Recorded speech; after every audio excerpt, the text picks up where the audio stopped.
What do you think of when you hear CGI and special effects? The majority of us picture epic Marvel superhero battles or the magic-filled scenes of Harry Potter. However, the truth is there's more to CGI than just explosions. There are scenes in films like Spider-Man: Homecoming where the CGI is so subtle it's totally overlooked, but completely alters the movie. Ready to find out what scenes in Twilight you couldn't tell used CGI? And nope, we aren't talking about the infamous Chuck Esme. Alright, that's enough experimenting for one day. The visual effects team called this moment one of the hardest CGI scenes of Spider-Man: Homecoming, but it had nothing to do with the scenery or Iron Man's suit, or anything you would think had some visual effect intervention. It was Tony Stark's hair. After this scene was filmed, it had to be reworked in editing because they felt it should take place at a different time of day. That meant not only changing the lighting, but a lot of other aspects. Getting both Tony and Peter's hair to blow realistically in the wind was a huge challenge, and visual effects supervisor Lou Pecora said, as funny as this sounds, they had to retain the performance of their hair. It's only natural that basically the entirety of Hogwarts would be at the Triwizard tournament's final challenge, but filming that scene would require having a lot of extras and a lot of room, something they didn't have access to while filming Harry Potter and the Goblet of Fire. So they created an illusion. They filled the first few rows of seats with actors, and then placed a green screen behind them that allowed the editors to add in the other half of the crowd with CGI. Just like magic. He or she need only send up red sparks with their wand. Spider-Man 2 pulled out some major special effects for the final moments of the film, especially for 2004. Remember Doc Ock's demise, where we watch him fall? Well, they used motion capture on actor Alfred Molina's face and recreated him digitally. Surprisingly, he did no filming for those final moments. Instead, they added him into the scene using CGI. When he made his comeback in Spider-Man: No Way Home, he also got some digital reconstruction done. They de-aged him. Before Bella can even transition into a vampire, she has another, ironically, much more lethal transition. The filmmakers needed to showcase how much her pregnancy with Renesmee took out of her. This translated into making it look like Kristen Stewart had dropped at least 30 pounds. You look terrible. While prosthetics did help them out a little, it was only with the final touches of CGI on her face and entire body that they were able to create what we see in Breaking Dawn Part 1. Jeez. We're going to let you in on a secret. Robert Downey Jr. isn't a superhero in real life, which means he's also not invincible. For example, RDJ hurt his ankle so bad on the set of Iron Man 3 that he was out of production for a full 6 weeks. But instead of halting filming and delaying the release date, Marvel put the film in the hands of the visual effects department, who were able to take footage of an RDJ body double and digitally recreate and insert RDJ's face in post-production.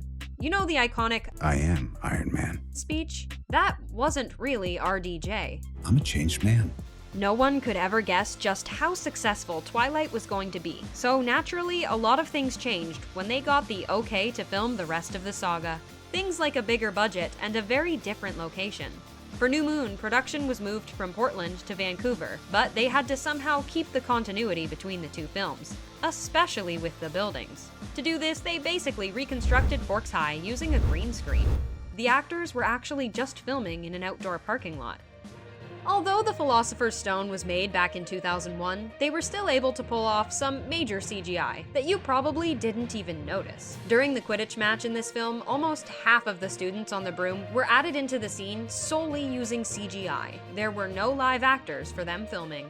While it isn't the most perfect visual effects, we have to give them credit for how seamlessly they added it in. Scared, Harry? A little. We've all seen enough of the behind the scenes of Spider-Man to know that Tom Holland does in fact wear a physical Spidey suit.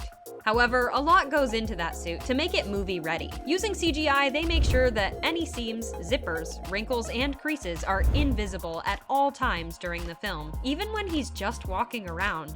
That way, he always looks flawless. Although brief, Captain Marvel's appearance in Avengers Endgame was nothing short of epic. Her hair blowing in that space wind while her suit glows? Iconic. But what if we told you her hair wasn't actually real? Yup, Brie Larson actually wore a head cap while filming this scene. Every strand of hair we see in this moment was digitally recreated, and can we just say, wow? It's just him. Watching Thor lose his eye in Ragnarok wasn't easy, but filming with an eye patch during Infinity War was even harder for Chris Hemsworth. The eye patch prop would constantly slip off his face while filming, until they decided they would digitally add the eye patch in using CGI. Luckily, they didn't have to do this for long, thanks to Rocket's slight obsession with artificial body parts. What's this? What's it look like?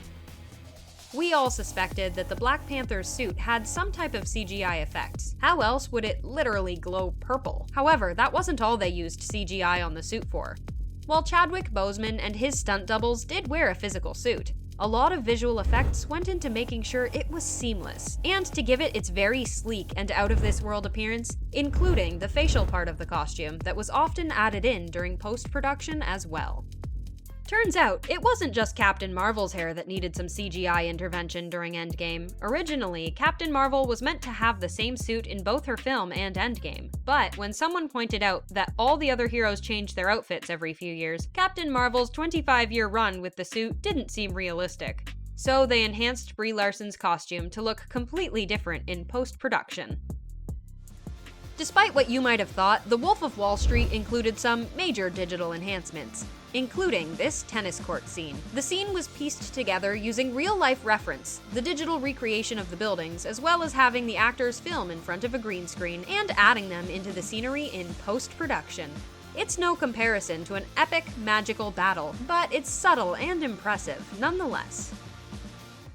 Les Mis was given credit for being a cinematic masterpiece, and a part of this praise came with the fact that the actors were actually singing live while filming. This meant they were constantly all wearing earpieces and microphones. Of course, it wouldn't have been realistic or logical to have this technology visible in the actual film.